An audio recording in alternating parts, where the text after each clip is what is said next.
നമസ്കാരം. വഖഫ് നിയമ ഭേദഗതി ബില്ല് പാർലമെന്റിൽ പാസ്സായിരിക്കുകയാണ്. രാഷ്ട്രപതി ഒപ്പുവെച്ച് കഴിഞ്ഞിരിക്കുന്നു.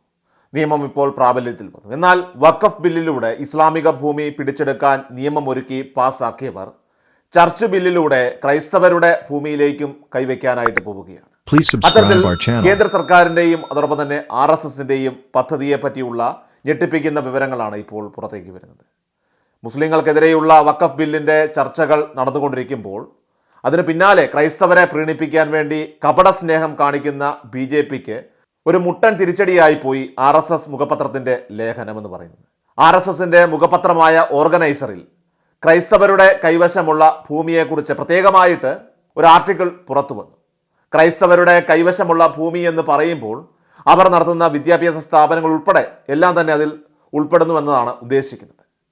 ഈ വിദ്യാഭ്യാസ സ്ഥാപനങ്ങൾ അതിനെ കേവലം ഒരു ഭൂമി മാത്രമായിട്ട് കണ്ടാൽ മതിയോ എന്നുള്ളതാണ് പൊതുസമൂഹം ഉയർത്തുന്ന ചോദ്യമെന്ന് പറയുന്നത്. ഈ വിദ്യാഭ്യാസ സ്ഥാപനങ്ങൾ ഈ രാജ്യത്തിന് വർഷങ്ങളോളം നൽകിയ സേവനത്തെ എന്തുകൊണ്ടാണ് ഇവർക്ക് വിലമതിക്കാനായിട്ട് സാധിക്കാത്തത്? ബ്രിട്ടീഷുകാർ ഇന്ത്യ ഭരിക്കുന്ന സമയത്ത് അനധികൃതമായി ക്രൈസ്തവർ ലീസിന് വാങ്ങിച്ചെടുത്ത് അനുഭവിക്കുന്ന 17 കോടിയോളം ഏക്കർ ഭൂമി അതുകൂടി തിരിച്ചു പിടിക്കേണ്ടതുണ്ട് എന്ന് കേന്ദ്ര സർക്കാരിനെ ഓർമ്മപ്പെടുത്തുകയാണ് RSS മുഖപത്രമായിട്ടുള്ള ഈ ഓർഗനൈസർ.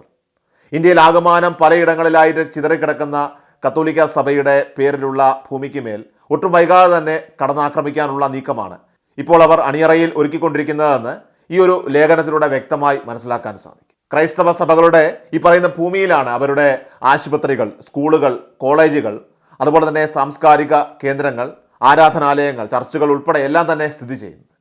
ആ ഭൂമിയിലേക്കാണ് ഇവിടെ RSSും കേന്ദ്ര സർക്കാരും ഇനി കൈവയ്ക്കാനായിട്ട് പോകുന്നത്.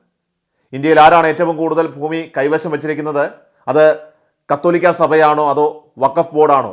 ഈ ഒരു തലക്കെട്ടോടെയാണ് RSSന്റെ ലേഖനത്തിൽ ആ ഒരു കുറിപ്പ് വന്നത്. 20,000 കോടിയിലേറെ വരുന്ന സ്വത്തുവകകൾ കത്തോലിക്ക സഭയ്ക്കുണ്ട് എന്നതാണ് RSSന്റെ ഈ മുഖപത്രം പറയുന്നത്. എന്നാൽ ഇത് വലിയ ചർച്ചയായി മാറുമെന്ന് അവർ കരുതിയിരുന്നില്ല.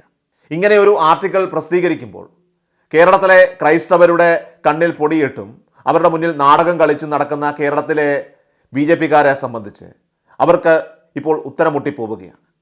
ഈ ലേഖനം തയ്യാറാക്കിയ അങ്ങ് ഉത്തരേന്ത്യയിലുള്ള RSS മുഖപത്രമായിട്ടുള്ള ഓർഗനൈസറിൻ്റെ ഈ എഡിറ്റർക്ക് ഒരുപക്ഷെ ഇത് അറിയാതെ പോയിട്ടുണ്ടാവാം.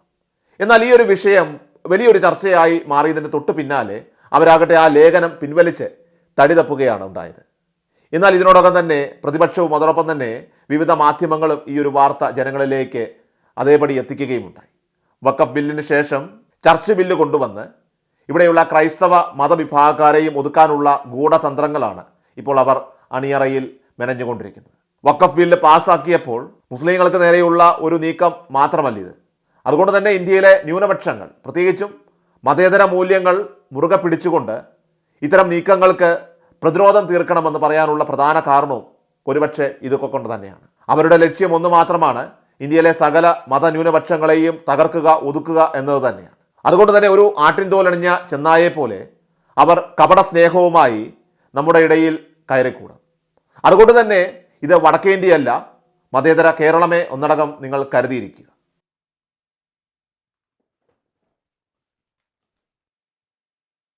എല്ലാ ദിവസവും വാർത്തകൾക്കായി സബ്സ്ക്രൈബ് ചെയ്യുക, ഫോളോ ചെയ്യുക.